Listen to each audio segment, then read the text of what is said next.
Et si c'était l'heure, enfin, pour Alexander Zverev, brillant la nuit dernière face à Learner Tien, le problème c'est qu'il affrontera Carlos Alcaraz, qui est le joueur qui a laissé la plus grande impression depuis le début du tournoi. Dans cette vidéo, on va aussi parler de Shelton, de Sinner. On s'installe tranquillement, n'hésite pas à claquer ton plus beau pouce, vraiment le plus beau, hein, pas un pouce mid, le plus beau. T'abonner également pour ne rien manquer de la fin du tournoi, et on attaque juste après ça.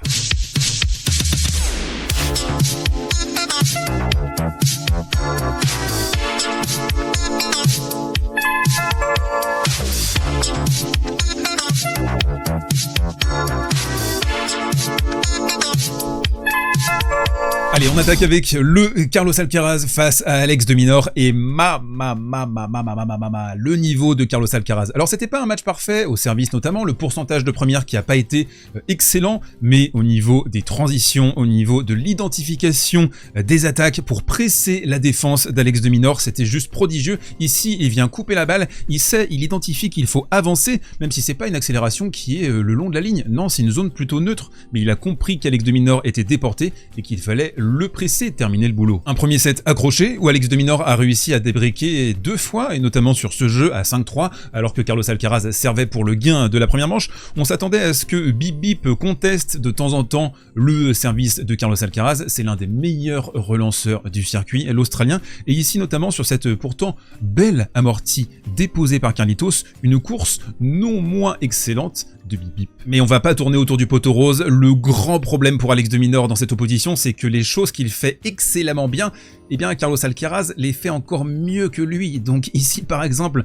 on a une défense en extension, on a une transition de Carlos Alcaraz. Il est aussi capable de les faire, Alex de Minaur. Mais le problème c'est qu'Alcaraz, il fait tout mieux. Et notamment, et c'est le grand problème, dans la conversion offensive. En fait, Carlos Alcaraz, c'est le perso que tu crées dans une carrière topspin, et c'est un perso qui devient complètement cheaté avec le temps. Ici, par exemple, dans cette conversion offensive, dans ce jeu vers l'avant, dans cette agression potentielle avec ses accélérations, Alex de Minaur, il ne pouvait guère lutter. Et ce qui m'a vraiment sidéré dans ce match, c'est à quel point Alcaraz maintient une lucidité créative à chaque instant, et surtout dans des parties de son jeu qui, auparavant, pouvaient flancher, par exemple, côté revers. Là, il va réussir à trouver un angle court croisé, au terme pourtant d'un échange de plusieurs coups où il y avait une belle intensité, mais non, hein, le temps s'arrête parfois pour Carlos Alcaraz. Et sur cette balle de débreak, alors que Alex de Minaur, derrière une deuxième balle, lui met tout ce qu'il a dans les gencives, et bien Carlos Alcaraz qui va réussir, vous le voyez, bien camper les appuis, les cuisseaux qui sont remarquables,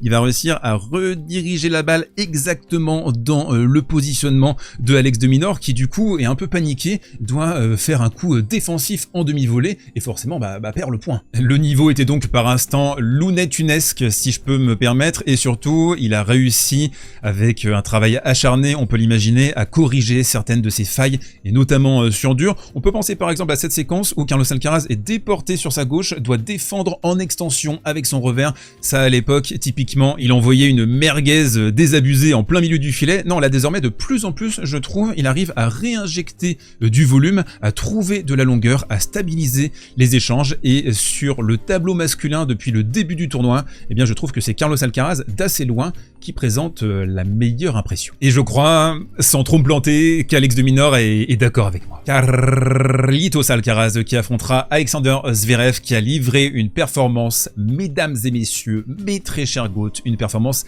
quadruple XL au service, avec ici donc 24 aces, une double faute. Il a servi à un niveau Learner Tien qui va avoir 3 balles de break à chaque fois.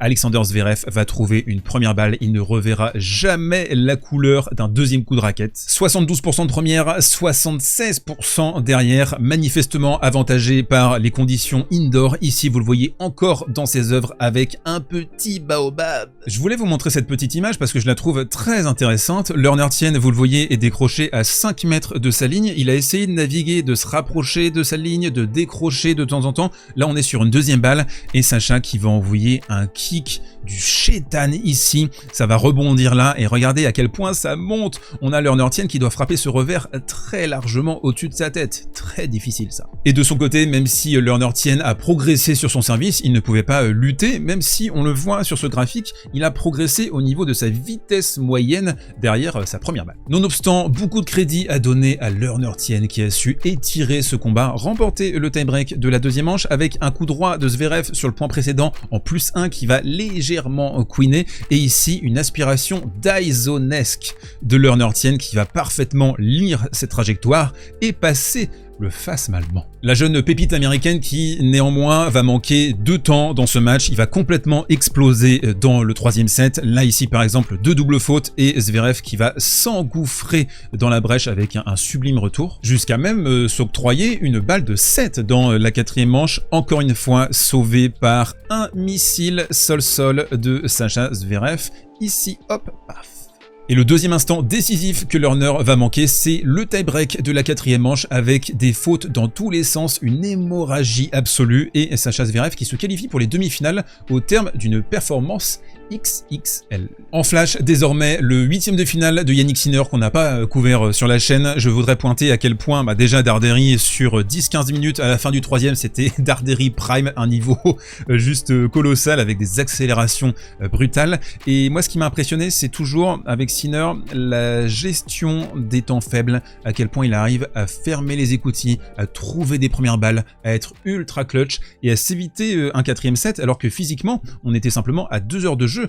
On sentait que ça queenait un tout petit peu. Il y a un truc qui a pas queené par contre, c'est l'épaule de Ben Shelton contre Casper Ruud avec une efficacité au service. On est à 83% derrière sa première balle pour l'américain qui envoie des bazookas en première balle. Ici par exemple la petite balle de débreak de Casper Ruud écartée alors que le norvégien est à 66% derrière sa première. Shelton qui a été remarquable dans sa mise sous pression de Casper Ruud, il est à 29 sur 30 au filet, c'est juste exceptionnel. Et par contre Casper Ruud qui va au niveau de son coup droit flancher dans les pires moments, comme ici par exemple, on est sur une balle de break et le coup droit qui sort en longueur. Et dans ce petit jeu où les deux joueurs se sont cherchés mutuellement leur revers, c'est Shelton qui est ressorti gagnant avec ici un revers écrasé très tendu pour faire exploser Casper Ruud, aussi sur les bouts de course, sur les passings côté coup droit. Shelton qui a été remarquable alors que du côté de Casper Ruud c'était inefficace. Et un mot en flash pour terminer sur le Musetti Fritz. Malheureusement Fritz qui était diminué au genou, on a vu aussi les abdos, les côtes, ça allait pas du tout. Moi j'espère qu'il va s'arrêter, qu'il va prendre le temps